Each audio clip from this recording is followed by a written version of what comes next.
Lui, c'est Don Melo, l'actuel président de l'Alliance internationale des BRICS. Il nous explique dans cette vidéo quelles sont les méthodes que les pays de l'AES ont pu mettre en place pour contourner l'Occident, faire face à la Russie et la Chine. Il va nous expliquer dans cette vidéo, dans le plus ample détail, comment est-ce que les pays de l'AES, c'est-à-dire le Burkina Faso, le Niger et le Mali, sont en train de mettre en place une méthode, une procédure pour sortir des francs CFA. Suivez, vous allez commenter. Vive l'Afrique unie et prospère. Vive la révolution! L'AES a décidé de reconstituer ses réserves d'or comme au temps de Kanka Moussa, où sa puissance a été assise sur l'or. Quand ils auront atteint cette possibilité, eh bien, ils pourront faire le deuxième pas, c'est-à-dire créer leur propre monnaie, pour que cette monnaie-là ait la capacité de financer leur économie sans risque, puisqu'il y a l'or qui garantit un peu cette monnaie-là. Donc voilà un peu la stratégie qu'ils sont en train de mettre en place. Donc ils ont révisé tous les accords de concession sur l'or et ils deviennent majoritaires sur leur or. Et donc dans ces conditions, ils marchent vraiment à pas sûrs vers leur développement, en ayant leur propre monnaie où ils peuvent décider dans quel secteur ils vont investir et à quel taux et décider de la convertibilité de leur monnaie. Et c'est comme ça qu'ils peuvent asseoir une économie industrialisée. Et ils ont même commencé à l'industrie de substitution et aussi l'industrie de transformation de leurs propres matières premières en produits finis. Donc ils sont en marche vers la souveraineté économique. Et ils sont unis. Ils ont maintenant mis en commun leurs forces de défense et de sécurité. Et pour monter en puissance et se doter d'usines de production de moyens de défense, ils ont signé un accord stratégique avec la plus grande puissance nucléaire du monde, qui est la Russie, qui a démontré son efficacité en matière de défense et de sécurité, et qui, sans réserve, les assiste à développer leur industrie militaire pour que demain, ils ne dépendent plus de personne. Donc l'aide qui permet de se passer de l'aide, c'est ce que nous voulons.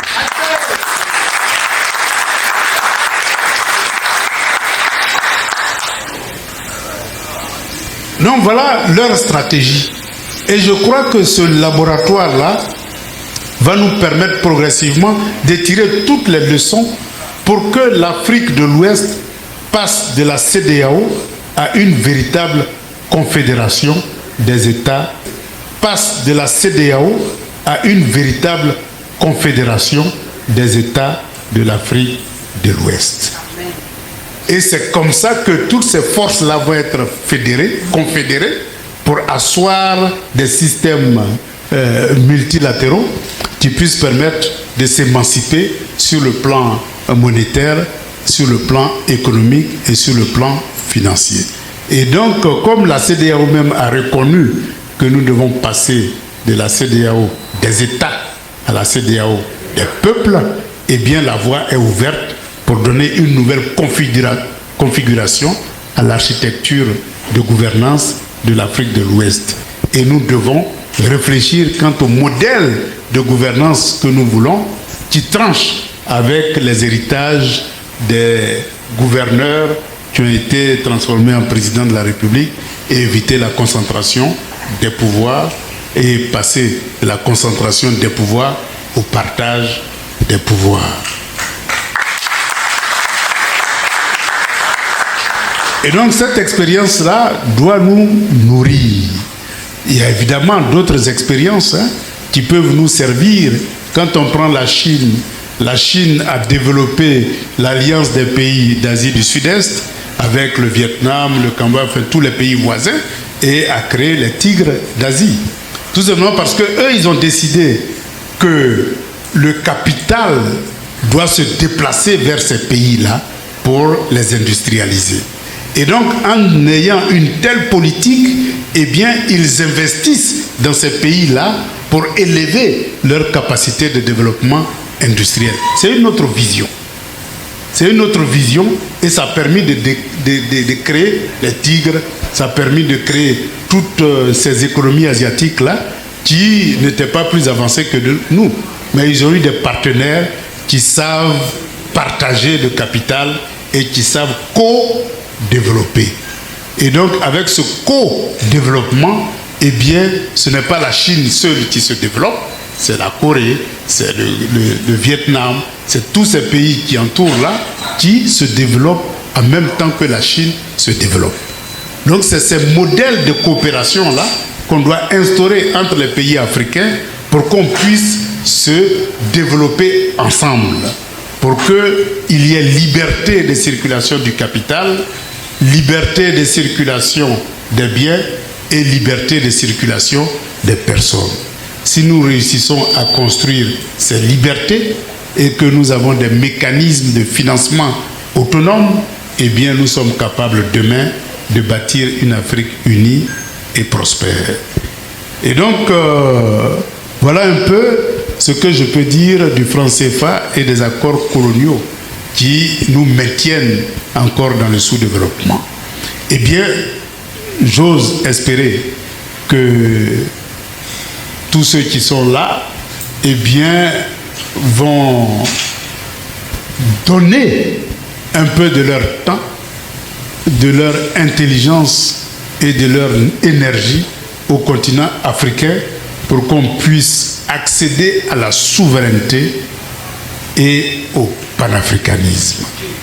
C'est les deux conditions d'émancipation du peuple africain. Pour moi, l'AES constitue un vrai laboratoire.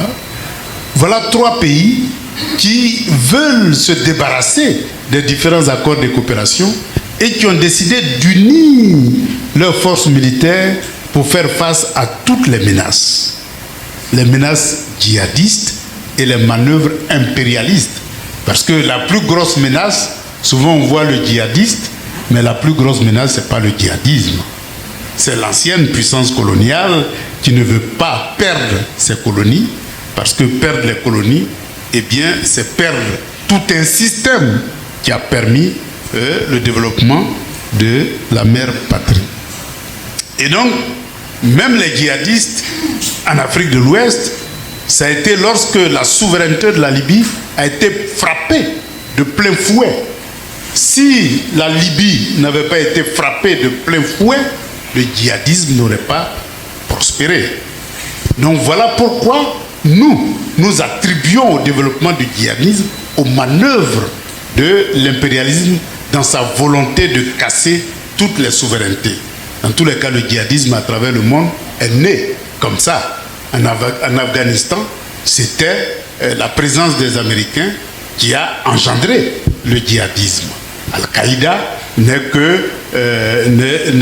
que pour mère porteuse les États-Unis d'Amérique.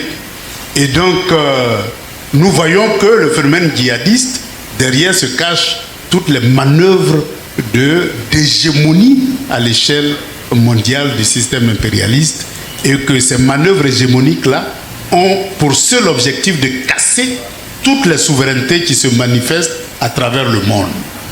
Que ce soit en Afghanistan, que ce soit en Irak avec Saddam Hussein, que ce soit en Libye, qui a permis à l'Afrique de passer de l'organisation de l'unité africaine, qui était un instrument de lutte pour les indépendances et de lutte contre l'apartheid, à l'Union africaine, qui est un instrument d'émancipation économique, financière et monétaire du continent africain. Ça a été l'œuvre de Kadhafi, qui était prêt à financer toutes les institutions panafricaines pour que l'Afrique soit capable de s'auto-déterminer sur le plan économique, monétaire et sur le plan financier. Il a été liquidé, son pays saccagé et le djihadisme a commencé à détruire toutes les souverainetés dans la sous-région. Donc pour moi, djihadisme et hégémonie occidentale constituent les deux facettes de la même monnaie. Et donc, lorsque les pays de l'AES décident d'unifier leurs forces et de lutter, eh bien, ils ne luttent pas avec des flèches, parce que pour le moment, ils ne savent pas fabriquer des fusils, puisque malgré tous ces accords de coopération que nous avons signés de 60 jusqu'à aujourd'hui, eh bien, ces accords-là ne prévoient pas d'unités de production de moyens de défense. C'est des unités de consommation des produits fabriqués en métropole. Donc, même les balles, on ne sait pas les fabriquer. Les fusils, on ne sait pas les fabriquer. Même quand des artisans s'évertuent à les fabriquer, on estime que ce n'est pas aux normes et que ce n'est pas vendable sur le marché. Et donc, ils sont exclus du commerce de ces produits-là. Ils n'ont même pas le soutien de leur propre État pour aller au-delà, parce que c'est un marché que vous attaquez et la concurrence n'est pas permise dans ces circonstances-là. Donc, voilà un peu la situation dans laquelle nous vivons. Maintenant, tout ce système est chapeauté par le système du franc CFA. Comment fonctionne le mécanisme du franc CFA? Eh bien, vous exportez des matières premières, eh bien, les devises qui sont collectées par ces matières premières, eh bien, n'appartiennent pas au pays qui a exporté les matières premières. Ces devises-là rentrent dans un fameux compte d'opération. Et ce fameux compte d'opération, en Afrique de l'Ouest, ils l'ont supprimé, mais c'est toujours la même chose. Si ce n'est pas dans un compte d'opération, c'est dans une banque occidentale, donc ça ne change rien du tout. Et en même temps, la parité qui est fixée entre le franc CFA et l'euro a pour seul objectif de vous donner les moyens de consommer. Parce que cette relation franc CFA euro, si vous voulez investir dans le secteur industriel et que vous faites un bon dossier, bon, elle sait bien le faire, les études de rentabilité, les études d'impact environnemental, un très bon dossier rentable que vous déposez à la banque, on va vous demander une garantie de 100% du crédit que vous demandez. En termes clairs, c'est un refus poli, parce que si vous avez de l'argent, à quoi bon m'adresser à une banque qui va me fixer des intérêts de 15-17%? Je prends mon argent et j'investis. Mais lorsqu'on vous impose ça, c'est un refus poli. Mais le même dossier entre les mains du pays propriétaire de la banque, eh bien ce même dossier-là sera considéré comme bancable et sera financé. Voilà comment on choisit les investisseurs à travers le mécanisme du franc CFA, puisque la politique de crédit est définie par ceux qui sont garants du franc CFA, c'est-à-dire la puissance occidentale. Et donc, même le taux directeur de la Banque centrale est déterminé par celui qui est garant de la monnaie. Et donc, lorsque en Europe, vous avez des taux directeurs de 0%, des crédits de 0,1%, en Afrique, vous ne trouverez jamais ça. Jamais.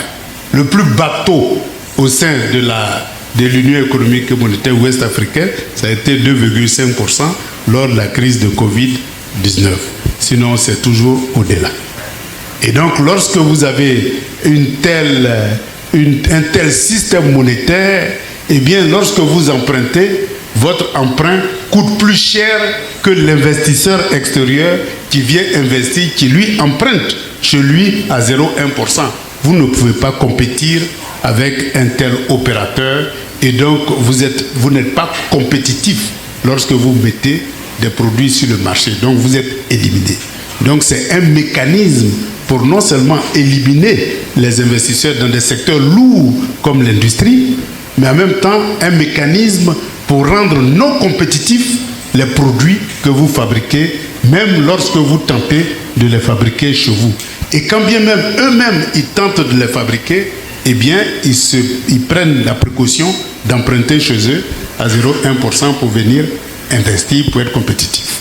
Mais nous, on ne peut pas être compétitif parce que si nous n'avons pas accès au crédit chez nous, ce n'est pas chez eux qu'ils vont vous donner des crédits pour venir les concurrencer. Ça, ce n'est pas possible. Même nous-mêmes, qui sommes producteurs de cacao, on ne va pas accepter de prêter à la France pour faire du cacao, pour nous concurrencer.